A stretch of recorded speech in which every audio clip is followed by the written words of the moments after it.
insumos van a ser de dos tipos.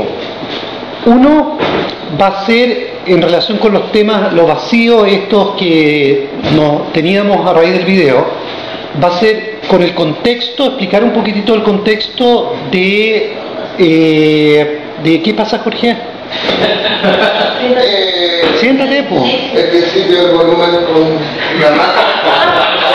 La culpa es el volumen, digamos. Pero siéntate más adelante. Ahí adelante. No, pero siéntate. Es un problema de autofinanciamiento de hoy. Bueno, veamos el contexto y después veamos esta dimensión del plan, del presupuesto y del plan estratégico. Eso como insumo. Y lo vamos a ver, van a tener que tragarse la lata que yo les voy a tener que hablar un poquitito sobre esto porque es un tema muy árido.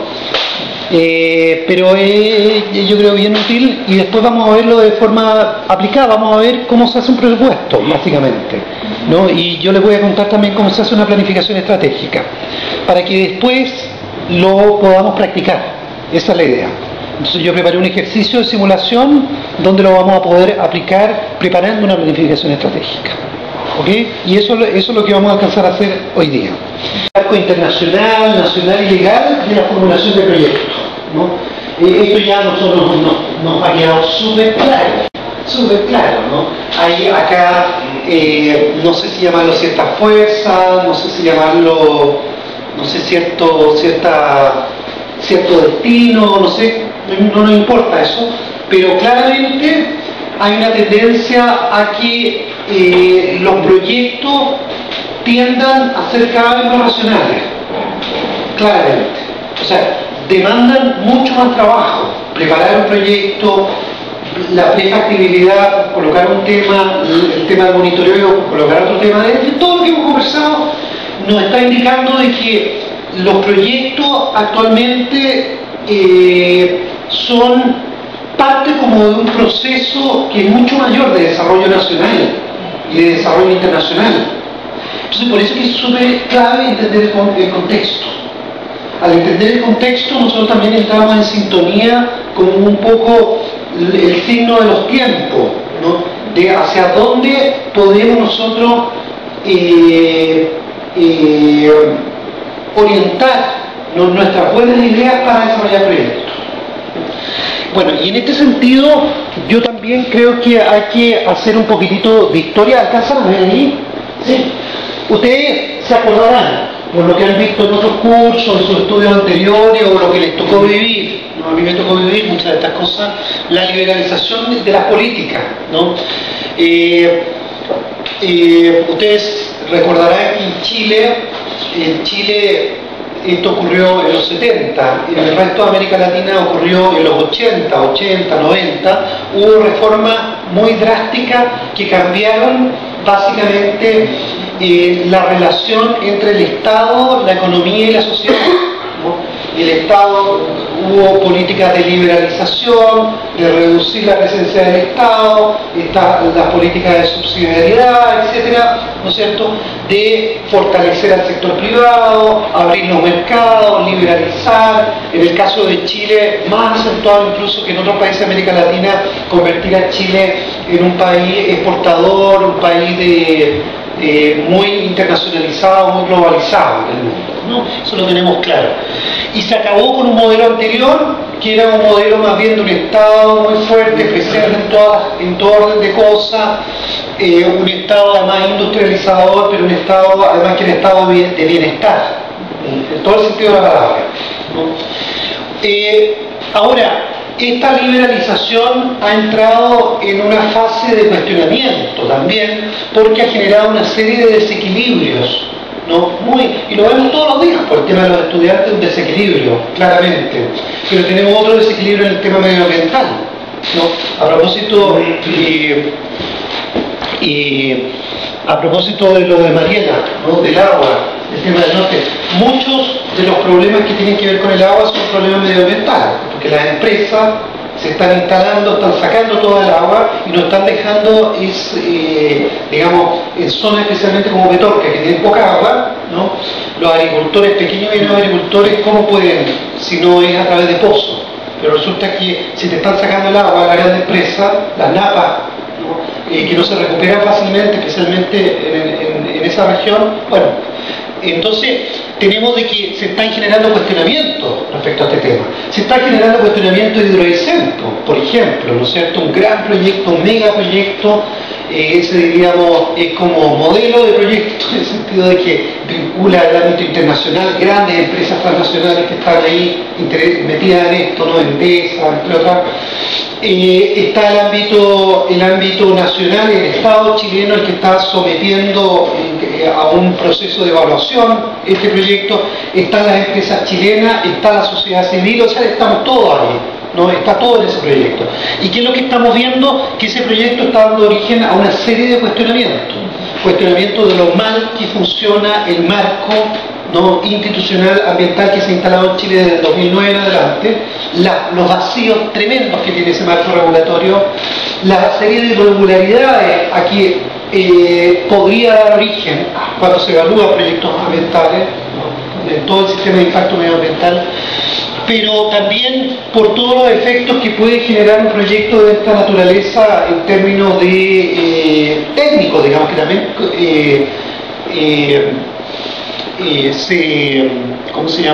se cuestionan las bondades, ¿no?, de estos grandes proyectos energéticos y también hay una discusión en el sentido de que Chile tiene posibilidad de poder desarrollar de otra forma la energía. Otros no, otros dicen que no, que eso es muy importante. No es nuestra discusión esa, pero lo importante que yo quiero señalar es que es otro síntoma que hay un cuestionamiento a estas políticas liberalizadoras donde dejaron que los privados hicieran lo que quisieran. Acá faltan marcos reguladores importantes, acá falta una acción del Estado, el Estado tiene que encontrar la vocación de muchas cosas y tiene que contribuir a eso, ¿no?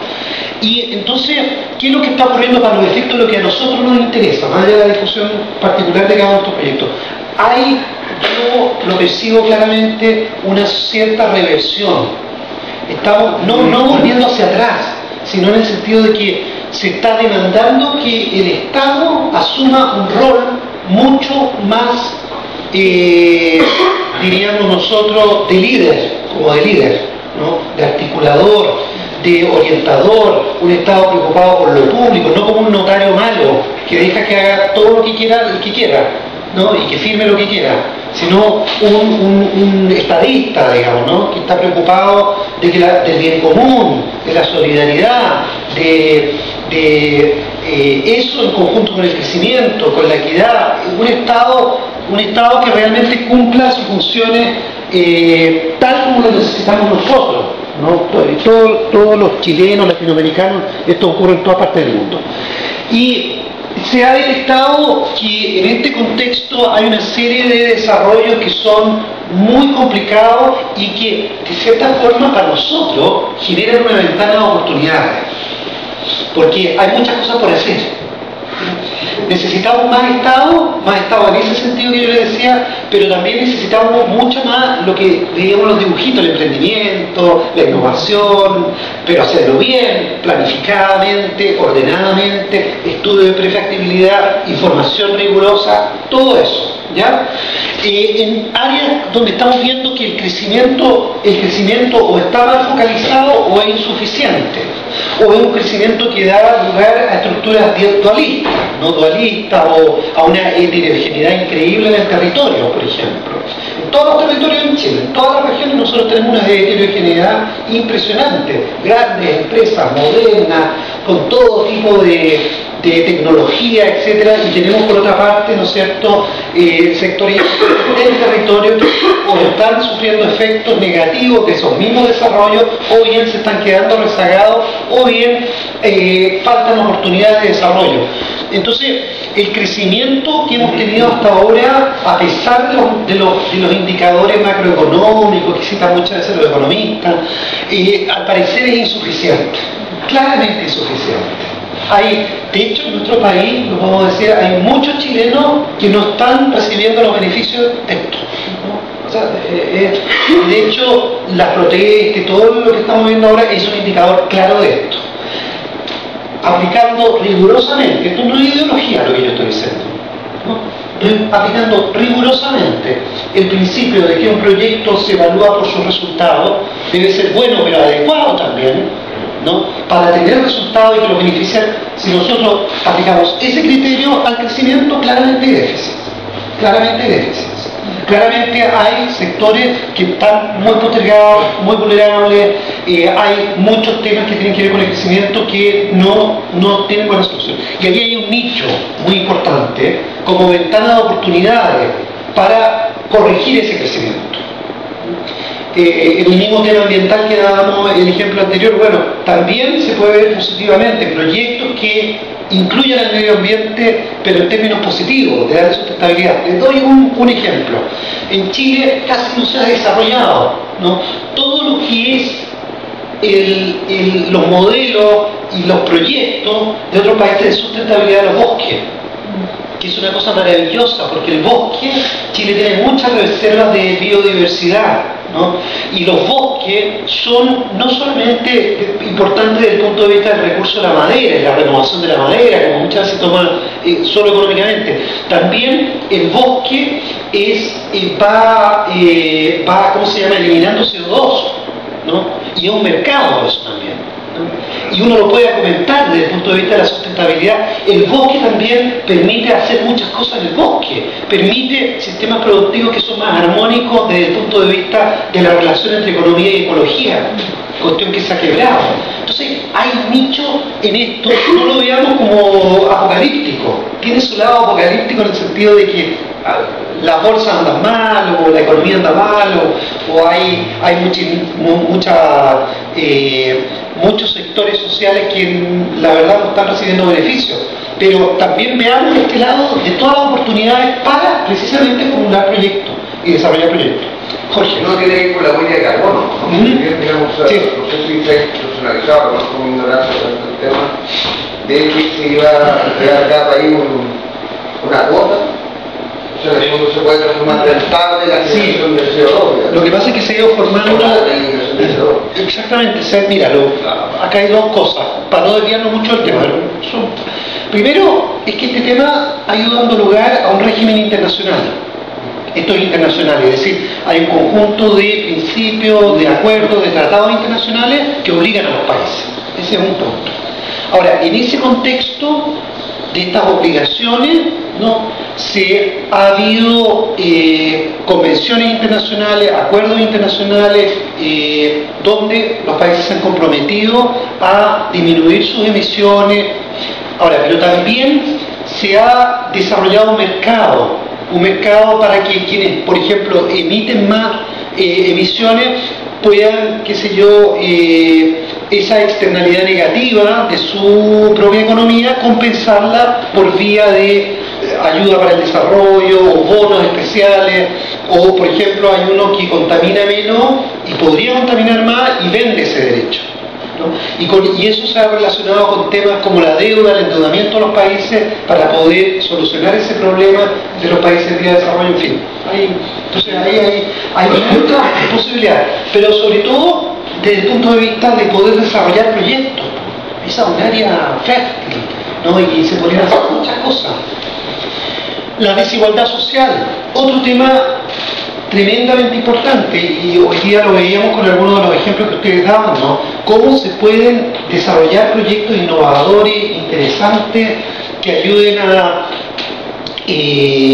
disminuir las brechas que existen hoy en día en Chile, dentro de Chile, fuera, con la inequidad, ¿no es cierto?, con las tensiones que se producen por la distribución del ingreso, ¿no?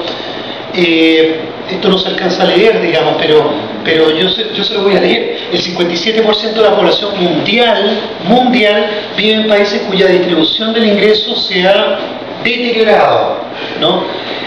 Frente a esto, solo el 16%, ¿no?, vive en lugares donde la distribución del ingreso ha mejorado. Este es un problemazo a nivel internacional, ¿no? Después, otro tema también donde esta globalización liberal ha traído desajuste es la pérdida de legitimidad de los gobiernos. En la medida que los gobiernos, que el Estado, ¿no es cierto?, ha dejado de cumplir muchas funciones y se ha, por decirlo así, ¿no?, se ha redefinido la relación entre el Estado y la sociedad. Esto ha dado lugar a una serie de desarrollos indeseables. Y esto ha dado lugar también a que el propio Estado y la democracia representativa pase a ser cuestionada. Y lo vemos hoy en día. Chile, estudiantes, huelga, ¿no? Pero no solo ese tipo de huelgas, sino que también veámoslo desde el punto de vista medioambiental, por comunidades donde de repente le están instalando un proyecto y se tienen que trasladar, ¿no?, de ese lugar donde ya vivían. ¿Por qué? Porque se está aplicando mal la institucionalidad. ¿Eso qué implica? Deslegitimar al Estado. Eso es el peor daño que se le va a hacer al Estado, porque esas personas empiezan a desconfiar del Estado, desconfían de las instituciones, ¿no? Entonces, pero veámoslo también desde la dimensión positiva, desde el punto de vista de nuestro tema, que esto abre también una posibilidad para poder desarrollar proyectos que ayuden a poder reparar y poder superar estos déficits, ¿no? Entonces, un poco sintetizando, hay nuevas visiones, hay una nueva visión que está emergiendo, ¿no?, que está emergiendo actualmente.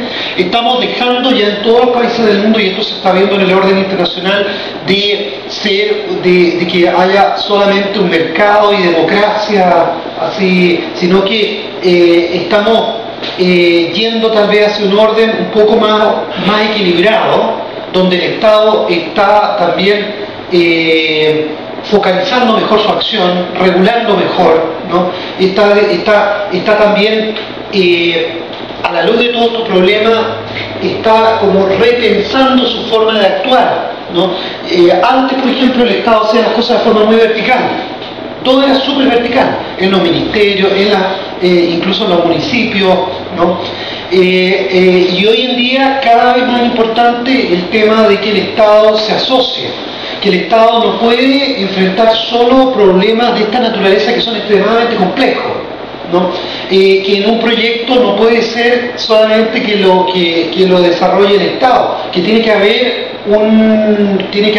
una vinculación entre el Estado, los privados, la sociedad civil, muchos actores, ¿no? Hoy día se habla incluso del tema de la gobernanza, con sus distintas, digamos, discusiones sobre esto, pero el tema básicamente de fondo es que estamos transitando, digamos, desde una forma en la cual hubo un desequilibrio, ¿no? Con esta globalización liberal y un Estado tan ausente, hacia una nueva forma en la cual el propio Estado tiene que repensar el cómo se articula con la sociedad. Y acá hay una ventana de oportunidad para los proyectos importante, en el sentido de que para la sociedad civil, para el mundo privado, para las consultoras, digamos, en el sentido de que si tú entras en sintonía con este proceso, ¿no?, tú te estás ganando un espacio. Y lo mismo al revés, desde el Estado, ¿no? En la medida que desde el Estado tú estás entrando en mejor sintonía con la sociedad civil, en mejor sintonía con los privados, también estás ayudando a este proceso de relegitimación del Estado. Entonces, estamos, a mi juicio, tenemos una ventana de oportunidades que nos abre el contexto. Súper importante. Y en relación con esto, entonces, ¿no es cierto?, se busca, hay una agenda que está en marcha, ¿no?, de búsqueda de un nuevo equilibrio entre el mercado y el interés público, ¿no? Y a donde apuntan todos los síntomas que estamos viendo, hacia eso apuntan, en todo, la economía mundial, en Chile, en la educación, en el medio ambiente, todo está como apuntando, convergiendo en esa dirección, ¿no? Donde este equilibrio apunta a acciones y por eso también ventanas de oportunidades para proyectos en favor de la provisión de bienes públicos, ¿no? ¿Qué si no lo que tú estás haciendo con un proyecto que tiene un beneficiario objetivo, ¿no es cierto?, que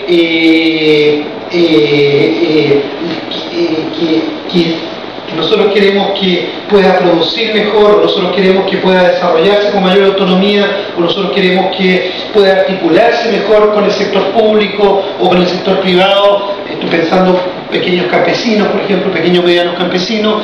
Esa es una provisión de bienes públicos, porque tú al dar una semilla con ese proyecto, al dar un pasito, estás ayudando a una mejor integración nacional, estás ayudando a una menor exclusión, estás ayudando a una mayor integración, estás ayudando en el fondo a romper con ese desequilibrio, ¿me entiendes? Y entonces es muy importante, muy valioso, y eso está en la agenda del desarrollo hoy día. Entonces hay una ventana muy importante de oportunidad. Ayudar a que los mercados no competitivos funcionen adecuadamente, ¿no? El mismo caso, ¿no? Es de explotar las externalidades positivas, ¿no? Todo lo que es el mundo actual con su tecnología, con su mejoría de los medios de transporte, con todos los sistemas tecnológicos de planificación presupuestaria, todo lo que estamos trabajando nosotros, estos son externalidades positivas del desarrollo, en beneficio precisamente del proyecto, ¿no? Entonces, en la medida que nosotros, digamos, el entrar en sintonía con este contexto significa todas estas externalidades positivas, nosotros asumirlas en la formulación de proyectos, en la evaluación de proyectos. Tenemos nosotros políticas públicas como toda forma de acción organizada en favor de objetivos de interés común, más que exclusivamente acciones estatales. Ya las políticas públicas no son entendidas como acciones estatales, unilaterales. Las políticas públicas parten de la base que el Estado tiene que entrar a buscar socios, ¿no? Y tiene que asociarse, ¿no? Con el mundo privado, con las organizaciones sociales, ¿no? Porque solo de esa forma puede hacer frente a problemas que son extremadamente complejos, como por ejemplo el que mencionábamos del medio ambiente, ¿no? De la evaluación del impacto medioambiental de los proyectos de inversión, como megaproyectos, pero también pequeños proyectos. Entonces, abrir nuevas oportunidades para la participación de la sociedad civil y con las necesidades con la necesidad de superar la crisis del Estado. Un poco esa es la dirección en la que se está marchando. Y ese es el contexto. Hay un contexto también de desarrollo endógeno.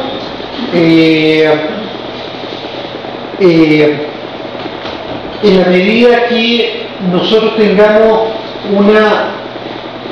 un proceso que apunte hacia un mayor equilibrio, ¿no? Entre el Estado, la sociedad, el mundo económico, etc., con la provisión de bienes públicos, donde participa el actor, un actor que es el Estado muy importante junto a otro, nosotros estamos también avanzando más hacia un desarrollo endógeno. Estamos siendo menos vulnerables, menos débiles, cambiando un poco lo que ha sido históricamente uno de los problemas, que tenemos estados débiles y sociedad débil. El estado débil porque depende mucho de cosas que pasan en el exterior, tiene poca legitimidad, ¿no? Y sociedad débil porque está desarticulada, no está integrada en el proyecto en conjunto con el Estado, ¿no? Sociedad débil que en definitiva gran cantidad de sectores de la población están poco integrados, gran cantidad de sectores de la población son vulnerables, ¿no? Un poco el desarrollo endógeno apunta en la dirección contraria, ¿no? Y lo que estamos hablando de esta agenda de desarrollo con un Estado, ¿no es cierto?, que está trabajando con otro en la provisión de bienes públicos, incluyendo a otro, apunta a la dirección del desarrollo endógeno. Y acá hay otro elemento importante que es el tema del territorio, ¿no? Sobre todo en Chile, que hemos tenido una tradición muy centralista, fortalecer el territorio. En términos económicos, actualmente se habla de mejorar la competitividad del territorio, ¿no? A través de toda una visión, todo un cambio de política que ha pasado de ser una política muy sectorialista a ser una política más centrada en mejorar las competencias del territorio, instalando ahí capacidades. instalando ahí iniciativas, proyectos que articulen a los actores de territorio. Eso es súper importante para el desarrollo endógeno. Profesor, Sí. disculpe que Sí, dale nomás.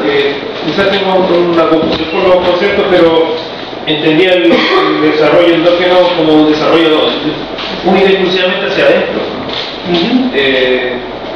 Pero usted está mostrando, o sea, Yo lo estoy definiendo como desarrollo endógeno, como que tú eres autónomo frente al desarrollo. Eso es lo que entiendo por desarrollo endógeno. Yo entiendo que tú tienes la posibilidad de ser dependiente, vulnerable o autónomo. ya, perfecto. Cuando yo soy dependiente o vulnerable, quiere decir de que yo no puedo manejarme bien, porque yo no conozco bien mis características internas, y en ese sentido yo no puedo ordenarme bien, y por eso que coloco como desarrollo endógeno muy importante para los países tener políticas territoriales, generar capacidades para que las personas puedan participar mejor, etc. El desarrollo endógeno, o sea, de hecho, Pero no es un concepto académico que estoy diciendo. ¿se opondría entonces a la globalización que conocemos? No, ¿Podría ser, necesariamente. usted dice, según la definición que usted está dando, podría ser justamente... Absolutamente complementario, porque por eso que yo digo que ventana de oportunidades, la globalización te da muchas cosas muy positivas. Lo importante es que tú no seas reactivo, sino que tú seas proactivo por eso. Entonces que tú lo positivo lo coloques y te puedas defender de lo negativo. Eso es lo que yo veo.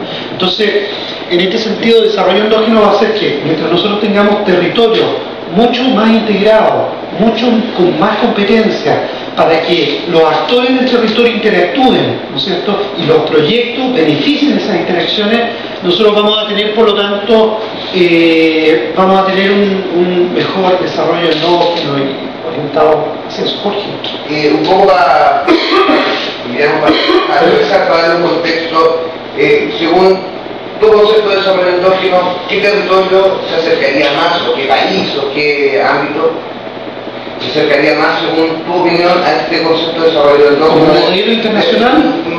O como el concepto que tú dijiste, autonomía, digamos, o sea, Sí, más o menos... sí, por ejemplo, Alemania. Alemania es un estado que tiene, bueno, es una república federal, es distinto al caso de Chile. Tiene una institucionalidad distinta, una constitución distinta, etc. No obstante lo anterior, históricamente, Alemania era como un conjunto de territorios distintos, con sociedades distintas, y cada uno de esos pudo integrarse. Y el conjunto de esas integraciones permitió lo que es Alemania hoy en día, país industrializado, desarrollado, súper importante en el mundo. Y un concepto un poco, pero claro, Alemania, digamos, bueno, país desarrollado, lo que es Alemania, y un país que se acercase, asumiendo que Sí, por ejemplo, digamos, bueno, que mirando un poco las preguntas del contexto de Chile. dentro de América Latina o de Chile, me pregunta. Pueden ser de los dos, digo, Sí. Es más o menos para... Sí, claro. Para aterrizar el concepto. Bueno, es que en Chile ahí podríamos como hacer una evaluación de cada... Yo creo de que ahí Chile todavía tiene mucho desequilibrio, entonces no veo yo como modelo todavía. Yo creo que aquí hay como muchas estructuras heterogéneas, ¿no? En el sentido de que hay polos de mucho desarrollo y hay otros que... integración, yo creo que se va hacia eso, ¿te fijas? Pero todavía en Chile falta mucho por avanzar. No sé si ustedes comparten la... Sí. Y en el caso de América Latina, es un poco para... Sí, en el caso de América Latina, por ejemplo, a ver, donde yo veo esto en Colombia, en Antioquia, donde se ha desarrollado... Antioquia es una región muy integrada, ¿no?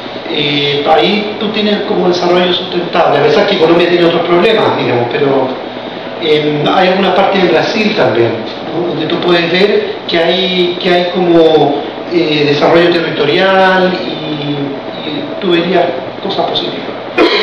Ese tema como... Esto es solamente como una introducción de contexto y...